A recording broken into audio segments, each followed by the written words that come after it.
Hi, Hi. my name is Yamara Edwards. I'm a nurse practitioner student.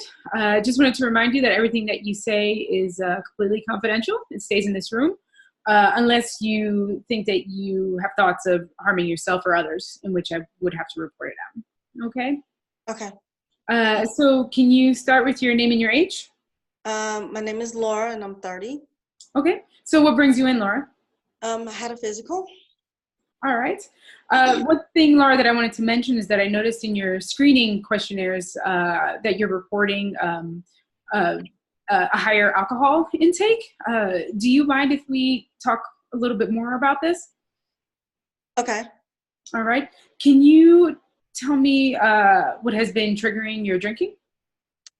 I have two kids under 3 years old. My husband and I our marriage isn't as solid as it used to be. My husband's not happy with the fact that we had a second kid so close to the Mhm. first. I'm trying to lose the baby weight from the second baby, and it's just not working. All right. So what it sounds like is you have some stress with having two kids so young and so close in age, and then some frustrations with losing weight, and then issues in your marriage with your husband. How much are you drinking?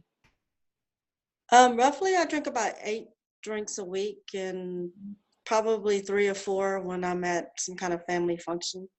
Okay. And so when you're drinking at these family functions, just out of curiosity, how are you getting home afterwards? I drive.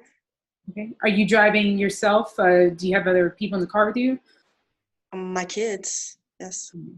Um, so that's a safety issue, Laura, as you know. And so I would really encourage someone else to be taking you home if you are going to be drinking at these family gatherings. In talking about stress and ways that you can cope, what are some ways that you feel like can help you cope with the stress? Well, I really enjoy exercising. I feel so much better after exercise. So maybe exercising more. All right. So it sounds like exercising has some benefits for you. What are some goals that you think you can set with exercising?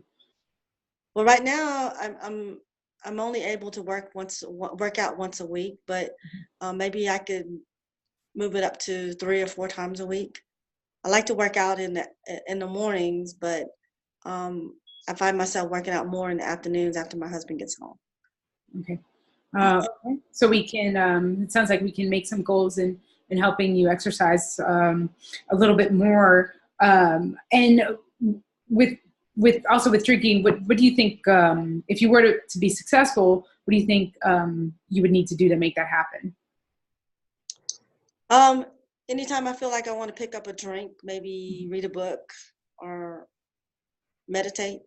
I mean, I like reading, so Okay. So what I'm hearing is that reading also has some benefits for you. So on a scale of 1 to 10, how confident do you feel in making these changes? maybe a 7. All right. So it sounds like you're fairly confident in making those changes.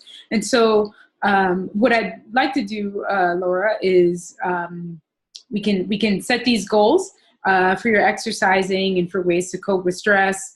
Also ways in which you can decrease your alcohol intake, and always keeping in mind the safety of yourself and your children when you do decide to drink and drive. I would discourage you from doing that. Um, what are what would be some things that what's the worst that can happen if you don't make these changes? Um, I could get in a car accident. I could hurt my kids, hurt somebody else. All right. So again, those are some unfortunate uh, reactions to the drinking. So we have these goals that we can set. What I'd like to do is have you implement those goals, and we can follow up in a few weeks to see how you're doing. Does that sound like a good plan? Yeah, sure. Sounds All good. right, sounds good. So we'll do that, and I will follow up in a few weeks. Okay. Okay. Thank you. Thank you.